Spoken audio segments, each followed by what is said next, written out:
Hey everyone, it's Julian. I hope you're doing wonderfully. Today I'm making a new video to talk about everything that's new in Plugin Station, my audio plugin management app for macOS.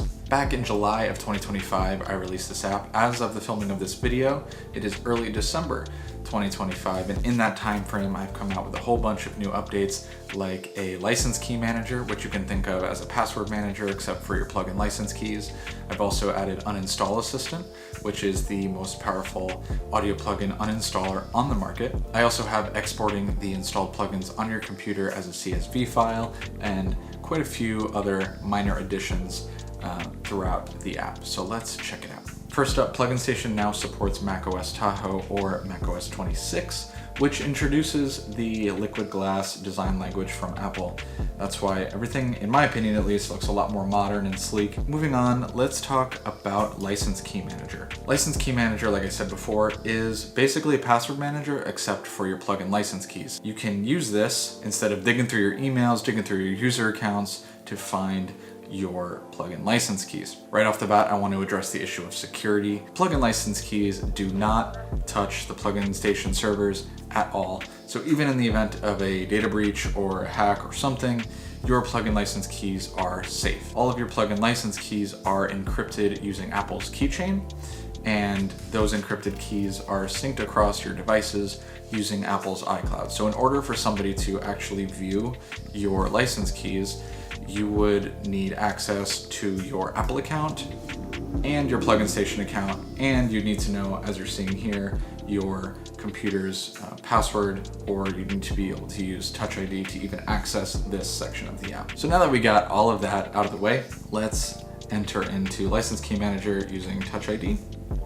So right off the bat, I see that no license keys are found. So let's create one. I'm gonna add one for FabFilter Pro Q4. I'm just gonna write some gibberish in here, and I have the option of adding a whole bunch of fields up at the top here. Let's say I wanna add some notes, and we can add the date that it was purchased. We can also indicate the max number of activations. This is meant to act as a way to indicate how many computers or activation locations the license code that you're creating can be activated to. Activation locations. This is where you're indicating where this particular license key is activated. Plugin Station automatically creates activation locations for each of your system profiles. Now let's say I have an iLock dongle. We can actually indicate that this license key is activated to an iLock dongle by clicking right here. And so I can say the name of the iLock dongle. I can indicate that it's an iLock 2. If you're not sure what kind of iLock you have, you can mouse over this, and I can add that as an activation location. Now I can select it to indicate that this key is also activated on that iLock dongle. Something I want to make very clear is that when you use the iLock dongle activation locations within Plugin Station, you're not actually manipulating any licenses that are on your actual iLock dongle. You're not interacting with your iLock account or iLock license manager in any way.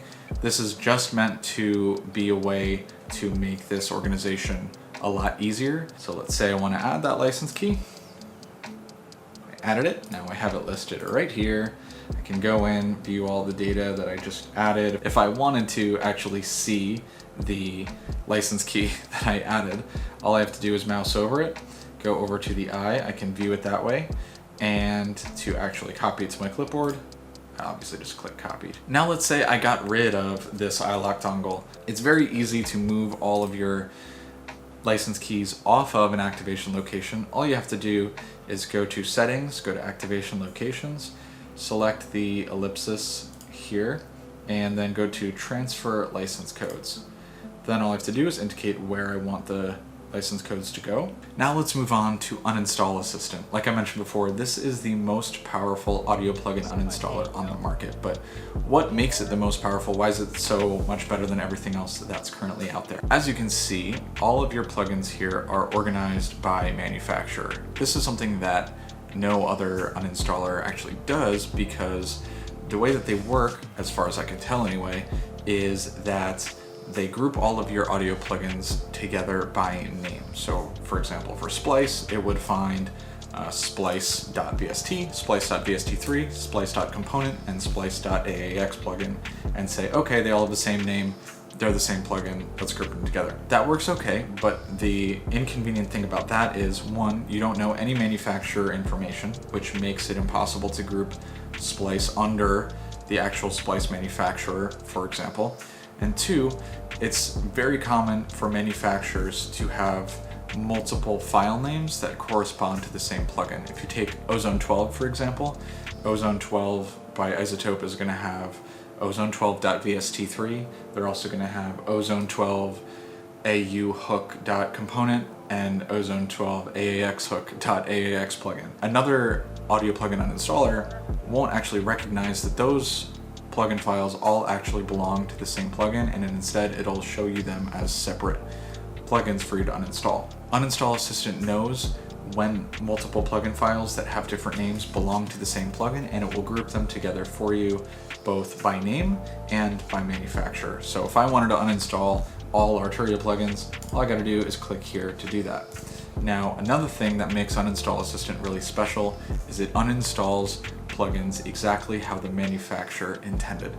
What do I mean by that? So let's say I want to uninstall Acid 5, or Acid V, I guess, I don't know which, by Arturia. I select it, select all formats, then I go to uninstall 174.1 megabytes. Uninstall Assistant knows that Arturia uses Arturia Software Center in order to manage plugin installations from Arturia. And so as a result, when you try to uninstall an Arturia plugin, it's going to say, launch Arturia Software Center to do this. This is the best way to uninstall this plugin because it'll make sure that no files are left behind, and we're not just going to uninstall the VST, VST3, AU, and AAX plugin files from your system. We're going to make sure everything relating to that plugin is removed from your computer. Now the same goes for when a plugin has an official uninstaller.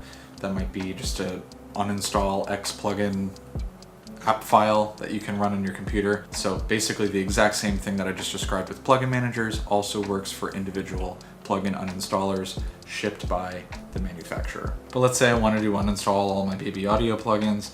All I have to do is go in here, hit uninstall, and then confirm that I want to uninstall them. And it's going to prompt me to enter my computer password. I don't actually want to do that because I don't want to actually uninstall these plugins, but if I did, it would uninstall the plugins from my system permanently. Another feature that I added that was very popularly requested was the ability to export your installed plugins to a CSV file that you could then open in a spreadsheet app like Microsoft Excel or Numbers or Google Sheets or anything like that. So let's say I wanted to do that. I'm going to go into my installed plugins list, go up here and click this button, and you'll see that I have the option to export all of my installed plugins, and I'm going to select all of the columns and export the CSV file. I've now opened that exported CSV file in the Numbers app, and I can see all of my installed plugins on this computer, and I can see various info about them, like their manufacturer and their installed formats and their type and all those kinds of things. Something else that you can do that's really cool is you can only export your filtered installed plugins. So let's say I wanted to only look at my EQ plugins on my CSV file, and I'm going to hit export. I'm going to go export filtered installed plugins, select all. And just like that, I now have my filtered installed plugin information in a CSV file open in Numbers that only has those 3 EQ plugins that are installed on my computer. And that works for any other filter that you can apply over here, like manufacturer and showing or hiding unrecognized plugins, which leads me to my next new feature that I added, which is the ability to filter based on whether or not a plugin is unrecognized or known. So I can make it so that I only see unrecognized plugins installed on my computer, and I can make it so that I hide unrecognized plugins installed on my computer and I only see the recognized ones. Another feature that I added is within Storage Manager. You can scroll down here, hit your VST3 plugin files, and just hit uninstall and uninstall them that way. I'm obviously not going to do that, but you can do it if you'd like. You can also show all of your VST3 files in Finder if you'd like to do that as well. The last addition I wanted to talk about in this video is Plugin Station Enterprise. So before, when the app first launched, you could only create a maximum of 3 system profiles. This meant that users who maybe worked at a school or worked at a big studio really couldn't make very much use of this app because they couldn't use it on all of their computers. But now that's possible. You can have as many system profiles as you want on one account. All you have to do is reach out to support@julianmichaeltechnologies.com with some information about your school or business. If you are looking to get an enterprise license for a school, I will give you a significant discount. You just need to prove that you actually work for a school. And to do that, I'll just need a picture of your teacher ID or your schedule or something to that effect. Back when I started Plugin Station, my goal was to make the app useful for producers of every level, whether you're a veteran producer with 1 computer or a semi-professional producer with 3, or you work at a studio that has 20. Now you can make use of the app no matter how many computers you have. And that's all I got for today. Thank you so much for watching this video. If you're interested in Plugin Station, you can try a free trial at pluginstation.app. If you have any questions, drop them in the comments or write to support@julianmichaeltechnologies.com and I will get back to you as soon as possible. Thanks so much for all your support. See you next time.